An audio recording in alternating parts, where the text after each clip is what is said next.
밤새 6시에 끝내겠습니다. 그래서 오늘 참석하신 분들 마무리 좀 같이 참여했으면 좋겠고요.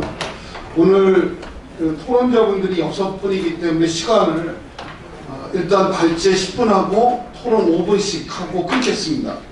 그 대신 한번 얘기한 다음에 다시 한 바퀴 돌아서 이야기할 기회는 드리도록 하겠습니다. 중요한 문제는 오늘 3부가 종합토론이기 때문에 1부와 2부에서 나왔던 좀 토론하지 않은 내용들을 노사정 주체들이 좀 더 책임있게 얘기를 하도록 하고 그런 방식으로 진행하도록 하겠습니다. 그러면 발제는 박명준 경산호의 수석 전문위원께서 양극화 해소를 위한 다면적 교섭 전략을 발표해 주시겠습니다. 10분 드리겠습니다. 네, 안녕하세요. 박명준입니다. 1부, 2부의 내용을 한번 종합적으로 우리가 사고를 하면서 대안을 모색해보자라는 취지에서 3부를 마련했고, 제가 어떤 팬시한 대안을 얘기하는 건 아니고요. 앞에 얘기들을 좀 정리를 해서 하나의 좀 틀을 제시하고 거기에 맞춰서 우리 토론자 선생님들께서 필요한 방안들에 대해서 이렇게 좀 제시를 해주시는 게 어떨까 하는 생각에서 한번 제가 이 자리에 섰습니다. 그 양극화 해소와 관련돼 가지고 저는 개인적으로 그 새로운 좀 시각을 좀 가질 필요가 있지 않을까. 그래서 개인적으로 이제 애초에 일자리가 사회적 관계의 산물이라는 생각을 늘 해오고 있는데, 그 일자리 관계라는 것을 한번 생각을 해보면 어떨까 싶어요. 원래 우리가 늘 고용관계라든지 노사관계라든지 이런 식으로 많은 산업관계 이런 식으로 생각을 하는데, 일자리가 어떻게 구성되어 있고 일자리들끼리 맺는 관계는 무엇인가, 사실 이런 부분들을 지켜보면서 일자리 질서 전반을 어떻게 재구성하고 조정해 나갈까, 이런 방식의 접근이 좀 필요하다라는 문제의식입니다. 이런 방식으로 접근을 했을 때 우리가 지금의 일자리들의 격차 문제도 파악하면서도 어떻게 그걸 조정해 나갈지, 그것을 위한 수단은 무엇일지 등등에 대해서 이제 좀 발본적으로 새롭게 파악할 수 있지 않을까 하는 문제의식이고요. 아시다시피 오늘도 많이 다 얘기됐지만 이제 노동 불평등 문제에서 핵심적으로는 결국 어떻게 새롭게 일자리를 창출할 것인가와 기존의 일자리의 격차를 어떻게 줄일 것인가, 이 문제인데, 결국은 이 문제는 다시 말하면 일자리 지배 질서의 어떤 변화, 일자리 질서를 매개로 해서 형성되어 있는 복합적인 어떤 권력의 비대칭성 상황을 어떻게 재구성해낼 것인가, 다시 말해서 일자리 지배 질서를 그대로 준 채 우리가 새롭게 일자리를 만들어낸다는 식의 접근만으로는 미흡하다. 그래서 이것은 이제 기존의 일자리 양도 늘리자라는 얘기가 결국은 양극화해소로 이어지지 않는, 그리고 계속해서 허드렛 일자리를 자꾸 만들어내고 있는 양상에 대한 사실 성찰이라고 볼 수 있고요. 네, 그렇습니다. 그래서 이 두 가지를 같이 봐야 된다는 것이고, 그래서 이런 대안적 일자리 정책의 다양성은 오늘 사실 일부에서 이야기된 것은 결국 기업 간 그 거래 관계, 특히 이제 생산물 관계에서의 어떤 과두제적 지배성, 그 다음에 2부에서 얘기한 거는 노동시장의 상황이죠. 거기에는 노동시장이 어떻게 보면은 조성재 박사님이나 권은지 교수님 다 말씀하신 신분제화된 어떤 그런 현재 질서, 이 문제가 복합적으로 우리 앞에 놓여있기 때문에 이 문제에 대해서 같이 우리가 다루면서 접근해 나가야 된다. 이것을 이제 생산성 격차의 문제라든지 뭐 이런 식의 접근만 하는 것은 굉장히 좀 미흡하다라는 이제 문제의식입니다. 현재 개인적으로 제가 이제 일자리 질서와 관련돼 가지고 여러 가지 좀 유형화가 가능한데, 크게 이제 고용 안정성을 하나의 변수로 하고 또 그 여타 근로 조건들에 이거는 이제 크게 말해서 여러 가지 기회들이나 아니면 양적인 측면의 보상 정도라고 볼 수 있겠죠. 이렇게 했을 때 이것을 A형, B형, C형, D형으로 나눌 수 있다라고 이제 좀 생각을 하는데요. 우리 사회에서 지금 일자리 질서 양극화의 문제는 A형에 속하는, 그러니까 고용의 안정이 보장되면서도 상대적으로 양호한 보상과 기회를 누리는 집단과 그렇지 못한 집단들 사이에 벌어지고 있는 이 계속해서 좀 커지고 있는 양상이 문제가 아닌가 이렇게 생각을 하고, 특히나 A형과 D형 간의 관계가 이제 벌어지고 D형의 일자리들이 굉장히 많아지고 있는 양상, 그리고 그랬을 때 이제 B형과 C형 같은 일자리들을 어떻게 그나마 나은 쪽으로 우리가 유도해낼 수 있을 것인가, 이런 것들이 이제 굉장히 중요한 그 과제라고 볼 수 있습니다. 그런데 전체적으로 많은 통계자료들은 일자리 질의 전반적인 하향화가 이루어졌다. 이게 양극화와 더불어서 전반적인 하향화가 이루어졌다는 것이 이제 문제의식이라고 볼 수 있고요. 이런 구조 속에서 결국은 이 문제를 어떻게 풀 것인가가 답이고 중요한 질문이고, 특히 여기에서 발생하는 양극화 메커니즘이 도대체 무엇인가라고 했을 때, 저는 아까 뭐 그 일자리 지배 질서의 문제, 거기에 권력의 비대칭성 문제를 말씀드렸는데, 결국 생산물 시장, 노동 시장 모두에서 가격 형성 과정에서의 어떤 조직적 불균등성 내지는 또 포괄적인 거래 관행의 부재, 오늘 이런 이야기들이 굉장히 많이 나왔던 것 같습니다. 그리고 구조적으로 불균등한 시장 가격, 특히 이제 생산물 시장에서 나쁜 단가 문제, 그 다음에 노동시장에서 임금의 문제, 이런 것들이 결국 만들어지면서 일자리 질의 격차가 초래하고 있는 것이 아닌가라는 것이 오늘의 그 문제제기가 나왔다고 보고요. 이것에 대한 대안은 결국은 그 일자리를 둘러싸고 현실에서 이루어지는 다양한 명시적, 암묵적 거래 관행들이 어떻게 지금 일자리 양극화를 만들어내는지 파악하면서 그것에 대한 어떤 대안을 모색해야 된다. 그래서 이것은 단순히 노동과 자본의 불평등을 넘어서서 자본과 자본, 또 노동과 노동 사이의 불평등 문제까지 복합적으로 사고된다. 그렇기 때문에 이걸 극복하기 위해서 다면적 교섭 모델이 필요하다라는 것이 생각입니다. 그래서 여기 보면은 큰 틀에서 이제 이 대기업과 중소기업이라고 제가 상징적으로 여기 써놨고요. 그 다음에 대기업의 노동, 그 다음 노동자, 그 다음에 중소기업의 노동자, 내지는 뭐 노동조합이라고 얘기할 수도 있을 것 같아요. 그래서 이 기업들 간에 사실 이제 공정거래 문제, 동반성장의 문제, 또 원화창간의 어떤 그 균형 잡힌 교섭 가능성의 문제, 이런 것들이 고려가 되면서 동시에 사실은 이제 노와 사의 교섭, 특히 그 중에서도 원청의 사용자와 하청의 노동자의 어떤 관계, 결국 원청의 그 사용자가 하청의 노동자들에게 어느 정도의, 또 중소기업의 노동자들에게 어느 정도의 이런 분배의 책임을 질 수 있는 구조를 만들어낼 수 있는 것인가, 이것이 이제 중요하다고 보고요. 그리고 더 나아가서 요즘 활성화되고 있는 노동과 노동 간의 사실은 연대기금 만들고 풀어내는 이런 실천들도 일정하게 어떻게 활성화될 수 있을 것인가, 이것이 저는 중요한 것이라고 봅니다. 그래서 오늘 이야기 나온 1부, 2부의 이야기들이 이 안에 다 집약되어 있다고 보고요. 문제는 이것을 파편화된 정책으로 추구하는 것이 아니라 보다 전체적인 시각에서 유기적으로, 특히 중요한 어떤 업종이라든지 지역이라든지, 아까 우리 권현주 교수님 말씀하신 대기업을 정점으로 한 어떤 그 전반적인 거래 질서 속에서 어떤 그 산업 군 내에서의 어떤 변화를 도모한다든지 하는 방식의 실천들을, 이러한 틀을 가지고서 다양하게 모델을 만들어내 나가고 정책적으로 움직여 나가는 것이 필요하다라는 이제 그런 문제 의식입니다. 그래서 관련돼서 제가 이제 기본적으로 그 발제문에 많이 썼고요.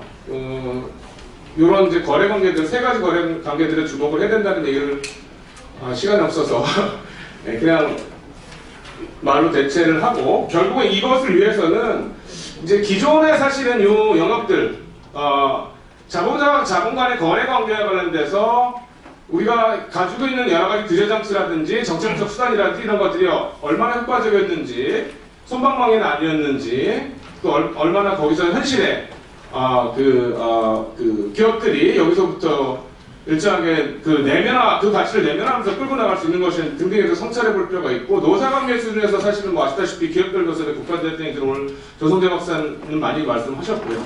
또 노노관계에서도 사실 이제 상층의 노동의 하층에 대해서 지금 그동안 전략적 무관심을 표해왔다가 근래에 들어서 관심을 가지긴 하는데, 이 정도 수준으로 만족할 수 있는 것인지, 보다 더 나은 과감한 실천 없는 것인지 등등에 대해서 진단을 해야 될 것이다. 그리고 이게 유기적이고 종합적인 대안으로 나가야 된다는 이제 문제의식이고요.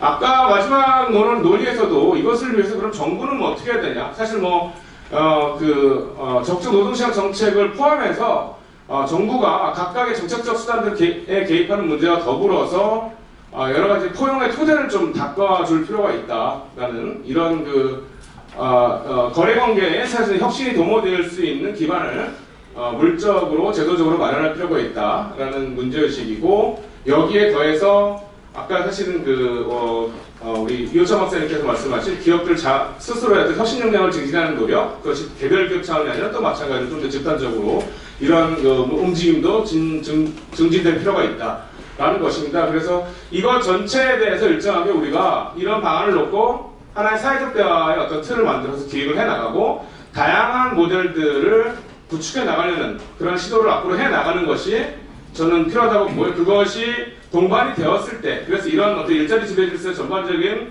균형을 새로 찾아 나갔을 때 우리 사회 일자리 문제의 새로운 활로가 모색되는 것이 아니냐, 이런 문제의식입니다. 네, 감사합니다. 예, 박수 주십시오. 이 논문을 10분 안에 발표하라고 해서 죄송스러운데 시간을 맞춰주셔서 고맙고, 여러분들 가지고 있는 자료집 257쪽에 보시면 필자의 논지 핵심이 좀 정리되어 있는 것 같습니다. 일자리 불평등의 문제를 과거와 같은 노동과 자본 사이의 불평등을 뛰어넘어서 자본과 자본, 그리고 노동과 노동의 불평등까지도 고민하면서 과거의 분절된 교섭 구조를 다면적인 교섭 모델로 바꿔내야 된다고 하는 것이 핵심인 것 같습니다. 다만 이런 도덕적이고 원칙적인 주장이 어떻게 실현될 수 있는가에 대해서는 여기 계신 분들도 고민을 좀 해주시고, 이 문제를 또 어떻게 풀어나갈 것인가에 대한 논의가 필요할 것 같습니다. 토론은 오늘 6분이 참석해 주시는데요. 먼저 양대노총의 의견을 먼저 듣고, 경총, 고용노동부, 그리고 조영철 교수님, 이덕재 전문위원님 자료집 순서대로 하도록 하겠습니다. 가장 불안한 부분이 토론문을 많이 써오신 분이거든요. 정문주 본부장님 토론문이 긴데 스튜바 씨를 5분에 마친 것을 보고 마음이 좀 놓입니다. 정문주 본부장님 박수로 환영해 주시기 바랍니다. 특별한 말씀을 드려보겠습니다. 오늘 굉장히 종합적인 토론회가 준비가 되는 것 같습니다. 2시부터 해서 저녁 늦게까지 진행되고 있는데요. 자료들도 이렇게 다 보는 순간에 중학교 때 봤던 완전정보, 고등학교 때 봤던 한샘 부고 뭐 이런 게 막 생각이 납니다. 엄청난 분량의 내용들이 망라되어 있다 생각하셨고요. 단지 제가 토론에 앞서 좀 말씀을 드리면 빠진 영역이 있는 것 같습니다. 그러니까 이게 주된 발제로까지 포함을 시키기 어려워서 아마 빼신 거로 생각이 되지, 의도적으로 아니면 놓친 것 같지는 않다 이 생각하는데요. 그러니까 대체로 보면 지금 1부 세션에서 공정거래와 관련된 이야기들, 그리고 대중소기업 간의 상생 문제, 일터 혁신, 2부에서는 노사관계를 중심으로 해서 노동연대 기금 얘기가 나왔습니다. 저는 양극화 해소에 있어서 굉장히 국가가 할 수 있는 역할들, 그리고 우리가 해낼 수 있는 연대임의 또 다른 안주 자체가 저희 조세정의 공평과세 문제가 있는 것 같습니다. 그래서 2부 세션에 연대임금 얘기가 좀 나왔었는데요. 조세정의 공평과세와 관련돼서 노조의 기본 입장 자체는 현재 소득세 누진 자체를 보다 더 가파르게 더 올리자라는 것들이고, 이걸 통해서 확보된 재원들, 국고죠. 이 국고를 가지고 사회 안전망이라든지 취약계층 관련돼서 양극화를 해소하는 기금으로 쓰면서 좋은 일자리를 연결될 필요성이 있다고 생각했습니다. 하나하나 말씀을 드릴 텐데요. 266페이지 하단에 보이는 그림이 하나가 있습니다. 이 그림을 중심으로 제 의견만 말씀을 드리도록 하겠습니다. 이게 뭐 동심원 그림들이 쭉 나와 있는데요. 이 그림은 뭐냐면 그동안 80년대 얘기를 하고 최근 요 앞에 정권 9년 보수 정권이죠. 보면 재벌 중심의 부채주도 성장을 진행해 왔다라는 것이고요. 그리고 소위 한국 사회가 양극화가 보다 더 확대되도록 하고 사회 갈등이 심화됐다고 볼 수 있겠습니다. 이것을 취할 수 있는 방법 자체는 노동 중심의 임금 소득주도 성장 체계로 다 전환시키는 것이다라는 겁니다. 그 중심에 바로 노동이 있다는 것이고요. 재벌이 아닌 노동이 있다는 겁니다. 일단 아래에 있는 음영들은 그 원을 보시게 되면 노동 중심의 체계를 갔을 때 2부 세션에서 우리 노사관계 얘기가 나왔었는데요. 이 노사관계 시스템 자체를 사회연대적 노사관계로 전환시켜야 된다는 것들입니다. 그 중에 한 가지는 헌법이 보장하고 있지만 실제로 노조할 권리 자체가 원천 봉쇄되어 있기 때문에 온전한 노동교육권 보장, 현재 경사노위에서 공의위원들이 안을 제출했고 내년 1월 말까지 추가 논의를 진행시키면서 포괄적 합의를 진행하겠다라고 얘기하고 있는데요. 이러한 노조할 권리를 보장하는 우선적으로 보장을 할 필요성이 있다는 것들이죠. 이 앞에 고현지 교수님이 프리카트리아 얘기를 하시면서 확산되고 있는 비정형 노동의 문제를 말씀하셨습니다. 소위 디지털 노동으로 대표되고 있는 예술이 있고 이 분들과 관련돼서 근기법상의 노조법상의 근로자성, 노동자성 보장 그리고 사회보험 적용 자체가 또 다른 하나의 방법으로 들어가서 노사관계 시스템 안에서 해소가 가능하다는 게 저희 생각입니다. 실제로 최근에 고용보험 제도에서 TF를 진행시키면서 이 디지털 노동자들과 관련돼서 저희들이 면접을 진행시키고 방법을 찾는 과정에 있어서 이런 방법들 자체가 유효하다는 것들을 발견했다는 말씀을 드리겠습니다. 또 한 가지 선별노조인데요. 오늘 연대 얘기를 하고 있는데 실제로 노사관계 자체를 기업 울타리 안에 받아놓고 연대를 얘기한다는 것 자체는 앞뒤가 맞지 않는 얘기다라고 보여집니다. 저희 기업별 노사관계를 강제하면서 연대를 하라는 것 자체는 지킬 수 없는 강령을 말씀하시는 것이라는 것들. 그런 의미에서 현재 기업별 노조 체계 하에서 노사가 의도하지 않은 담합을 보이게 되고 내부 노조 시장이 만들어진 문제를 해소하기 위해서는 최소한 교섭 체계, 노동조합 자체는 기업 울타리 밖으로 보내는 것이 맞다. 그럼 기업 울타리 안에서 무엇을 해야 되는가? 이른바 투명 경영, 책임 경영 하면서 노동자 경영창갑법, 노동이사제, 노동회수와 같은 것들을 찾아내고 이것이 하나하나 발표제 들어가야 될 것이라고 보입니다. 문제는 지금 말씀드렸던 사항들, 온전한 노동교육권 보장의 문제라든지 노동자 대표제도를 보다 확장시켜내는 문제, 이런 건들이 실제로 문재인 정부의 국정과제에서 들어가고 있기는 하지만 실제로 옆에 노동부가 와 계시긴 하지만 이행되거나 시간에 맞춰서 제대로 작동하지 못하고 있다. 크게 두 가지 원인이 있는 것 같습니다. 여전히 대통령은 바뀌었지만 관성에 있는 공무원들의 자세. 두 번째는 사회적 대화로다가 이런 건들을 풀자라고 얘기했었는데 제때 적재적소에 논의하거나 아우리지 못하는 이런 문제가 있는 것 같다는 겁니다. 시간은 없어가지고 이런 말씀드리겠습니다. 밖에 동심원의 문제가 있는데요. 경제민주화와 복지 두 건으로 나눠져 있습니다. 앞에 일부 세션에서 드러났듯이 경제민주화 관련돼서는 대중소유 기업들 간의 공정거래가 굉장히 중요한데 이 건 역시 앞서 말씀을 드렸던 기업별 노조 체계하에서는 제대로 작동하기 어렵다는 것들이고요. 이런 노사관계 시스템을 통해서 공정거래위원회의 역할도 중요하긴 하지만 노사관계 시스템 안에서 문제 해소가 가능하다는 게 제 주장입니다. 복지와 관련된 내용도 또 다른 하나의 연대임금이 될 수 있다고 보여지는데요. 대표적으로 사회보험 재정 부담 자체를 대기업의 경우에는 기업 울타리 내부 안에서 단체 협약을 두다가 상당히 많은 무상의료 무상 교육 자체가 실제 진행되고 있습니다. 이런 건을 사회적으로 부담하게 만들어주고 요일 인상에 뒤따르게 되겠죠. 사회가 책임지는 형태로다가 바뀔 필요가 있다 이 말씀드리겠습니다. 마지막 한 가지로다가 이준 교수님이 노동연대 기금 관련해서 쾌백 얘기 말씀하셨는데요. 사실 이 건과 관련돼서 시도를 하고 준비를 진행시키고는 있습니다. 근데 이게 막상 이 건 역시 산재는 기업별 노동조합 체계하에서 모으기가 쉽지 않은 문제가 있는데요. 사실 대표적인 게 퇴직연금 관련된 문제입니다. 지금 퇴직연금 시장이 올해 말까지 가게 되면 거의 200조 원 정도 다다르게 됩니다. 문제는 노동자들의 임금임에도 불구하고 이 퇴직연금 자체가 낮은 수익률, 2%도 안 되는 수익률을 보이고 있다는 것들이고 또 하나는 금융시장 활성화, 또 하나는 재벌들의 금고로 돌아가서 노동자들을 탄압하거나 해고하는 용도로 쓰이고 있다는 것들입니다. 그런 의미에서 퇴직연금 자체를 또 다른 하나의 연대기구만 시켜내 들어가면서 소위 착한 투자, 사회적 책임 투자 자체가 가능하지 않겠는가 이런 생각을 해봅니다. 이상으로 마치겠습니다. 수고하셨습니다. 266쪽에 아마 그림으로 표시가 되어 있고 여러 가지 정책 제안들은 자료로 대체하도록 하겠습니다. 두 번째 토론은 민주노총 김현웅 사무부총장님이 해주시겠습니다. 예. 박수로 환영해 주시기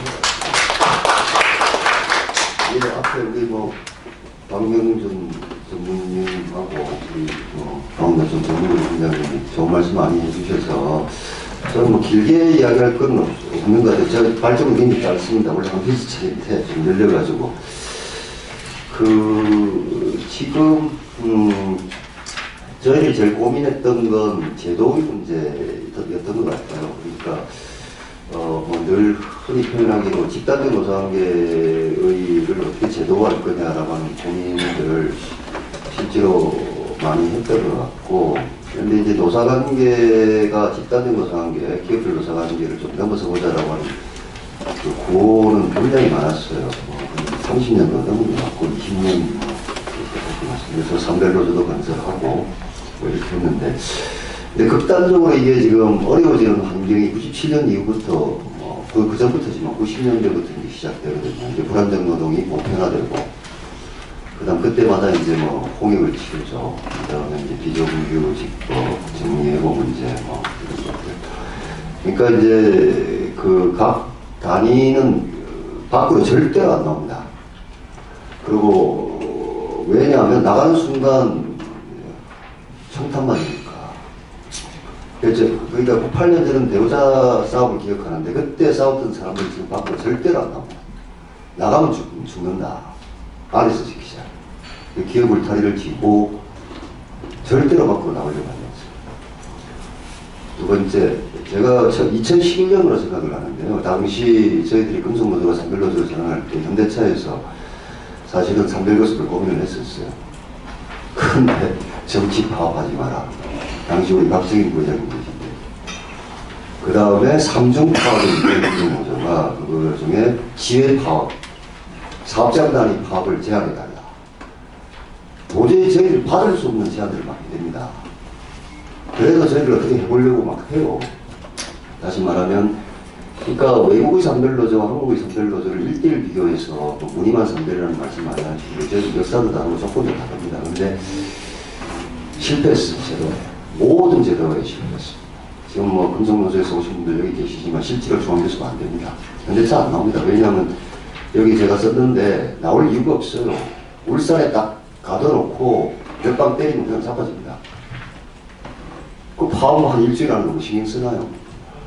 상황 그렇게 되어 있습니다. 그러니까 왜냐하면 처음에 선별노조로 해서 선별노조가 사회화되고 아젠다가 사회화하는 것에 대한 재벌의 극단적인 두려움, 또 극단적인 거부감, 이게 이제 지속되고 있는 거예요. 지금 경산호위에 경총 와 계시지만 현대차 삼성 안 나오잖아요. 뒤에 숨어 있잖아요. 뭐 며칠 전에 제가 봤는데 한국인으로 사설인 것 같아요. 사측은 정부지에 숨지 마라 더 이상. 저는 딱 맞는 표현이라고 생각해요. 그러니까 저희들은 그냥 보이는 게 정부니까 정부만 두들 패는데 사실 그게 누가 있습니까? 절대로 안 맞습니다. 그리고 우리 경총 자동차보험협회 조선산업협회 있지만 그거는 그냥 협회예요, 협회. 아무런 노사관계 교섭권이 없는 단체입니다. 그리고 사회적 대화를 지금 하자고 하시니 저는 그래서 민주노총의 역할이 있다고 봅니다. 분명히 있다고 보고 저희들이 고민하는 아젠다도 아젠다지만 제도의 문제를 많이 고민하고 있습니다. 근데 시간이 걸려요. 시간이 걸리는 게 참 어렵긴 합니다. 어렵긴 하고. 그래서 지금 어떤 그 커다란 주제의 아젠다에 대해서 저희들 할 역할은 뭐 하고 하는데 제일 저희들이 어려워하는 게 이게 지금 굉장히 불안정해요. 저희들 내부 가버넌스도 불안정하고 밖에 제도도 불안정하니까. 왜냐하면 매일 지지율 보니까 그 다음에 매일 일자리 동향 보니까 저기 우리 높으신 분들 그래가지고 막 매일 쪼니까 그래서 저희들 그거 굉장히 어려워요. 뭐 여기 우리 위원장님 계시는 좀 죄송하긴 하지만 하여튼 그렇습니다. 그래서 너무너무 뭐 내부 외부 압박이 심한 상태에서 저희들이 꿈꾸는 건 지금 기업별 담배가락을 한번 넘어보자. 우리 정말 철장을 쥐고 기업을 탈의해서 돈 한 번 더 달라고 흔드는 노동자들 불쌍하다. 이거 누가 이렇게 만들었냐. 저희들도 책임이 있죠.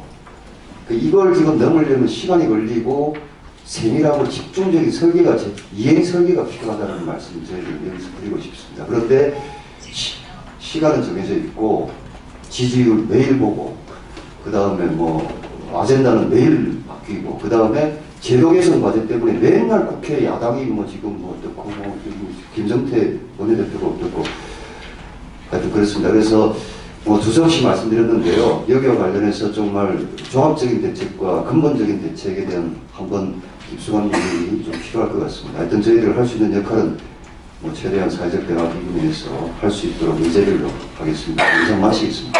네, 감사합니다.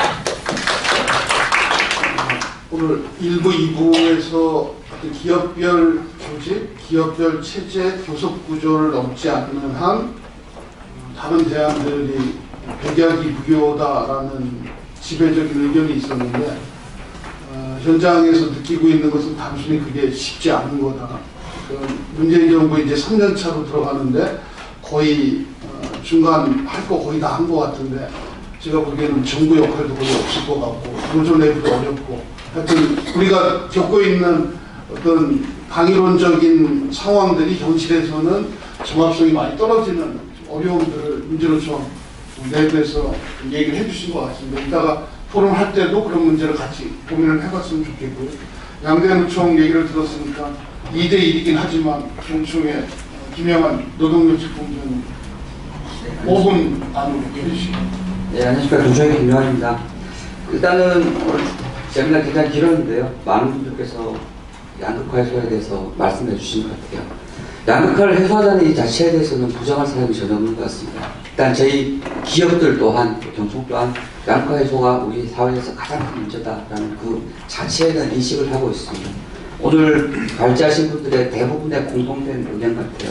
그러니까 양극화를 해소하고 양질의 일자리, 즉 좋은 일자리를 만들자라는 그 결론에는 모든 분들이 공감을 하고 부정할 사람은 없겠다. 다만 약간의 차이가 있다면 좋은 일자리를 만드는데 누가 만들 것이냐, 아니면 좋은 일자리가 없는 이유가 누구 책임이냐, 이거 같아요. 그렇죠? 일반적으로 보통의 경우는 말씀을 하실 때 이제 기업의 책임이 크다라고 말씀을 하시는 경우가 많은데, 세세한 부분은 제쳐놓고 일단은 그 문제에 대해서는 저는 노사정 모두 책임이 있다고 봐요.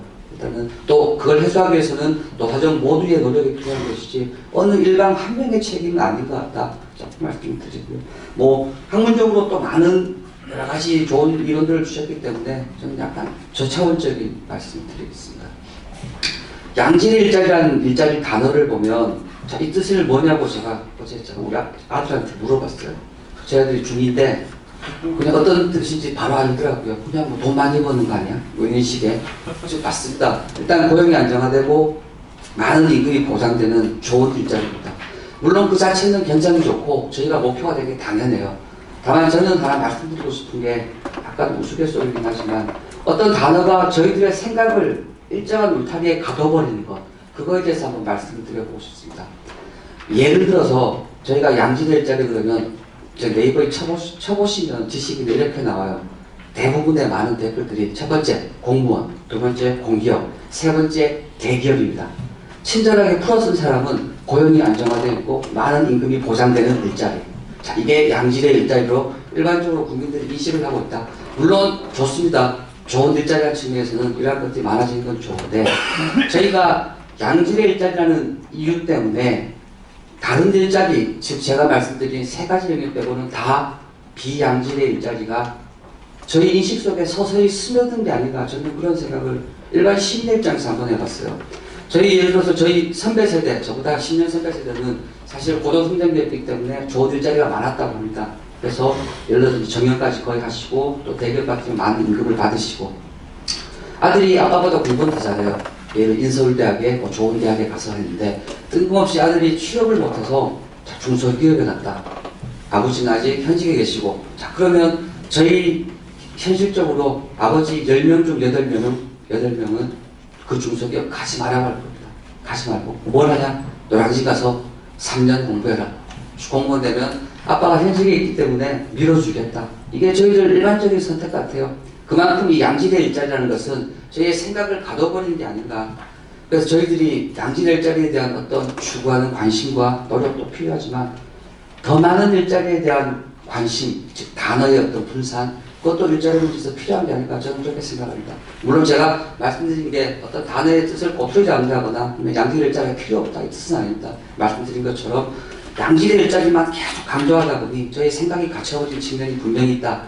많은 사람들은 양질의 일자리를 제가 말씀드린 그 세 가지로 인식하실 겁니다. 아마 여기 계신 정중들 또한 그 부분은 제 말에 공감하실 것 같아요. 그렇죠?